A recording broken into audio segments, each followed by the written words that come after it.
So while you enjoy your lunch, we have an incredible speaking panel up about a cause that is, I think, near to all of our hearts when it comes to women, protecting young women are vulnerable. And there is so much incredible work being done right now, and work that all of you can actually be a part of and bring back to every state where you are, every county, every town, because that's really where it starts, right? At the home.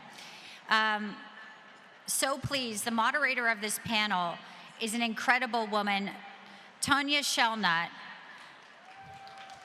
Some of you have probably worked with her. She's got 5 kids. I don't know how she does this and still manages her home, her life, but it is a testament that women, we can have it all. She's doing such incredible work. She's the Senior State Government Relations Director at Alliance Defending Freedom. And if you don't know ADF, you may. It's the world's largest religious liberty advocacy organization as well. So she's building these strategic partnerships. She's getting in front of all the legislators where these bills need to be changed, where these bills need to be made to protect women. This is the critical work that has to be done so we stop that trans ideology that has been madness, the mutilation, madness, the corporations that want to feed off it, the cesspool of the hospitals who want to make money off it and profit off of our young children. It's not going to happen anymore. What I love about Tanya, too, and she'll probably get into this, that she is also a former small business owner of 15 years. It's hard out there. The economy's hard. And every single American deserves to have a chance at the American dream.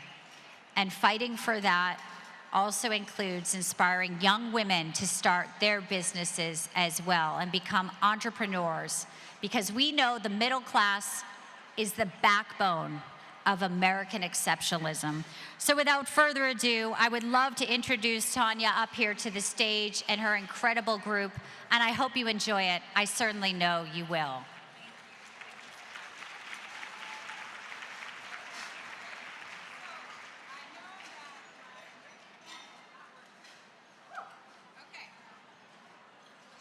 Be relaxed. Oh, there we go. Hi, ladies. How are you?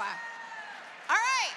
So I know that we're standing between you and lunch, but we just ask for 20 minutes of your undivided attention because we have some very exciting things to share with you today.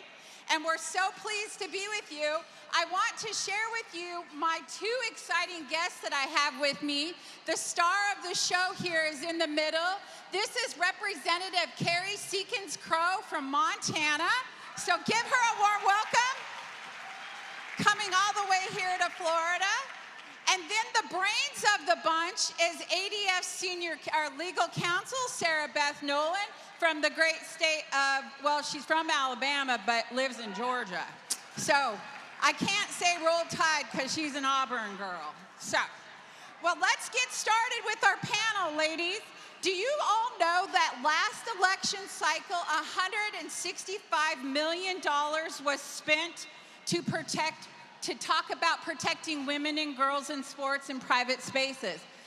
You know the conservative news network, CNN?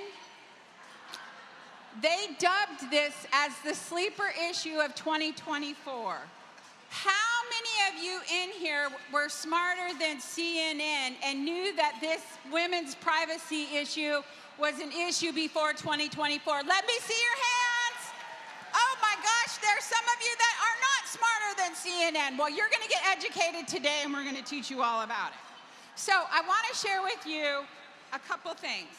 In the very first days of the Trump administration, he issued an executive order on protecting women and girls. And in January of 2025, I was in one of the states, and I'm not going to name the name, but it was a very red state. And I met with the committee chairman, and this is what he said when I asked him to give us a hearing. I said, Mr. Chairman, privacy is important to us in this state because you see we had a biological boy using the girls' bathroom at the time, and we wanted a committee hearing. And the chairman said, I'm not interested in giving you a hearing for the 4 people that this impacts. Now, that was an entirely cowardly response, and it showed his ignorance of the cultural moment. So that's why we're here today, because we can't do this work without you. 19 states have passed some sort of privacy protections, but they're not as robust as we would like them to be, and we've got a lot of work to do.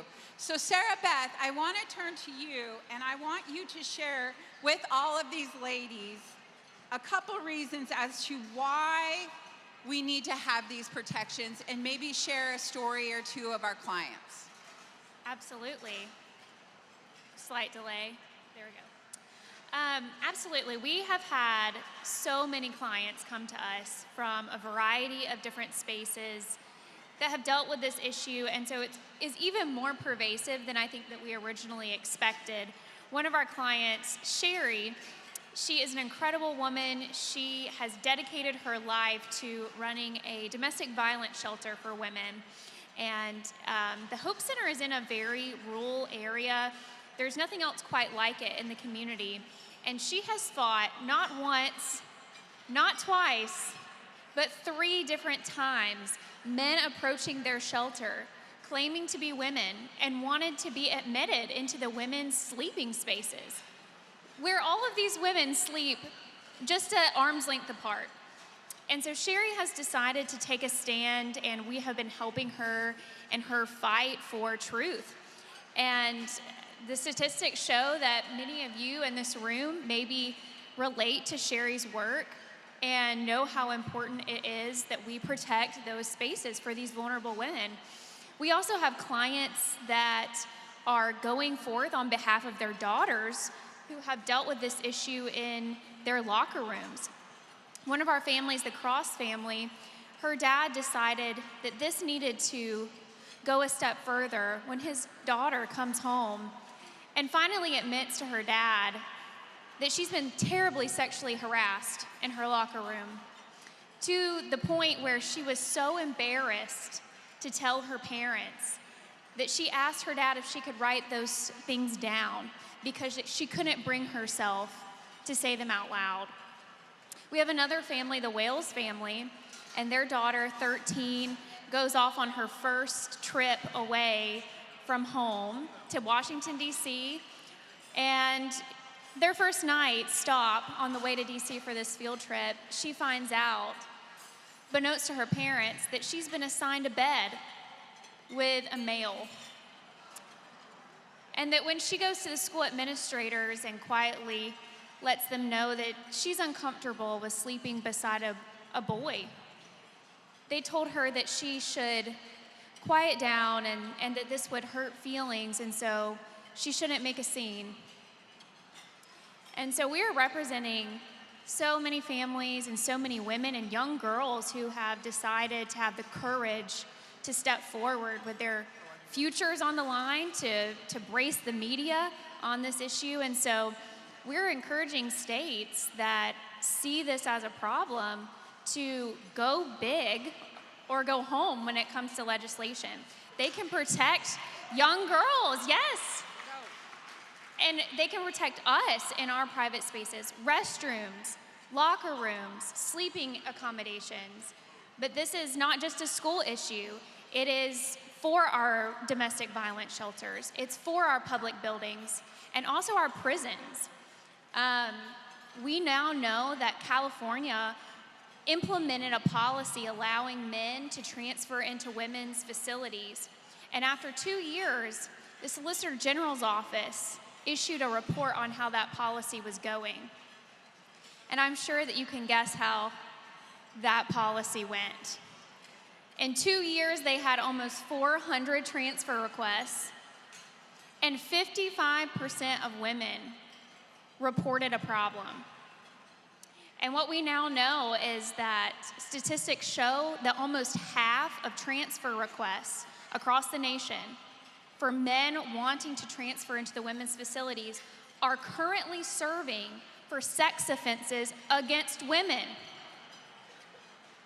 So this issue is needed across our public life, across the public square, and so we're looking to states to do just that.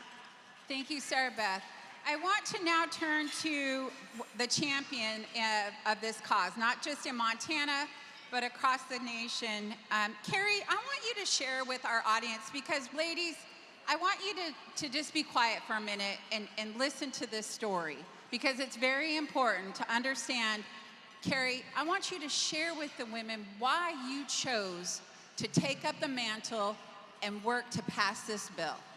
Thank you much, Tanya. And to all of you, I just sincerely want to let you know what an honor it is for me to be here today. And honestly, the first day that I took office, January 4th of 2021, I knew there were only two things that I knew. One was that I didn't know what I was doing, and two, I was not going to wear a face mask. And so with that being said, I started carrying some legislation that I thought was just perfect common sense, that women's private spaces should be private, that women's sports should be for women, and that we should not mutilate our children. These are the types of legislation I started carrying. But if you do that, thank you very much. If you do that, though, you automatically become enemy number one from the crazy left, which I immediately did. But I did that because my good friend Tanya and the ADF staff and other organizations such as Heritage asked me to carry this legislation. I didn't think it was that big of a deal, but I did it because it was the right thing to do. And I'm so glad that I did, but I knew that we had to protect our children, because two of my colleagues in the Montana, let me repeat that, Montana, bright red state, y'all know where it is, two of my colleagues are transgender. So even with me passing this legislation, I would then go back to the restroom, and I could not even keep one of my colleagues out of the restroom because he decided that he identifies as a woman and he should be able to use the women's restroom in the Capitol or anywhere else. It's very dangerous. And I even had some of my colleagues come up to me and say, hey, let's carve out, so if anybody has aftermarket body parts, they should be able to use the restroom of their choosing. The problem with that is we're identifying sex as God intended it to be, XX and XY, not whatever you think it should be with aftermarket body parts. But what happens when you do that is automatically a storm comes, a swarm comes, the enemy starts to attack. And I think that over the first time that it happened, all I said was, I'm not cis, I am a woman. I live my life as a woman, I am a woman. It's not that I identify as a woman, I am a woman. So that automatically brought hatred and folks coming after me. I shut down my social media, I got very scared, I kind of hid in my home, but that was nothing. The next time that it happened to me, I was my last couple weeks of the 2023 session, NBC filed a report against me that said that I am the GOP mom who encouraged her daughter to commit suicide instead of transition. That was the story that NBC ran on me. The only thing they got correct is that I am a GOP mom. The rest of the story is not true at all. In fact, my daughter, who's in the Navy, had just got off deployment, and I called her up and I said, hey, Ashley, guess what story is running right now? And thank goodness she said, boy, Mom, you really bring out the passion in people, don't you? But that story went viral. Once again, the swarm happened. I bet I was getting close to 100,000 hits a day of people who wanted to destroy me, wanted to kill me, I'm not comparing myself to other things that are happening. This is just my story. I had to have police protection for about 3 weeks. But I'm telling you this to say that I am so thankful for these two women up here. I'm so thankful for other folks who stood beside me, because honestly, I'm not brave enough, and I'm definitely not smart enough to be doing this alone. And that's why you are so important to be there. And it's not about my bravery at all. It's just about having the ability for such a time as this to show up and have good friends such as Tanya say, Carrie, I believe in you. But guess what? She coached me and she was there for me. And I'm so thankful. Thank you, Carrie. So I hope most of you heard that Carrie got death threats. She had to get security. And we all see the time that we're in. We see what has happened in the last couple weeks. And we are faced with evil. And one story that Carrie didn't tell you that I'm going to share with you that hit me deeply was she got a note card in the mail from the Satanic Temple. And in that Satanic Temple card, the message read, a donation was made in your name. So if you think that we're not facing evil straight in the eye on an everyday basis when we face this issue, there's a level of naiveness there. And that's why we're here today to talk to you about how important this is. And Sarah Beth, I want to turn to you because when we talk about this issue, you know, we, like Carrie said, you know, we always hear, well, you want transgender people to commit suicide or whatever it is. And words matter. And I want you to know, I have no idea if there's anything on the screen, but there's supposed to be QR codes that have, you can scan it. It's a download to do's and don'ts. And then there is a one-pager on privacy talking points. There's my contact information. Everybody write that down because we have coverage in 18 states and I want to make sure we connect. But Sarah Beth, I want you to talk to the ladies and the gentlemen here about words and how we talk about some of these issues and why does it matter. Sure. Someone said it earlier in one of the incredible speakers that words do matter. Messaging is what helps us win. And we can all agree that it is common sense that we are male and female. We are men and we are women. And so, especially when we're living in the culture where they want to confuse, is it a trans woman, trans man? We don't even feed into that because we want to be clear that there are men and there are women. And many of us in this room, we believe that that is a biblical message, that we were created. God created us male and female. He created us that way. And that we are beautifully made as women, that we deserve dignity. And so the first thing is that we're clear on that there is no trans. We are male and female. We are men and we are women. That we call ourselves by accurate names and pronouns, that we do not feed into the leftist ideology and the way that they message.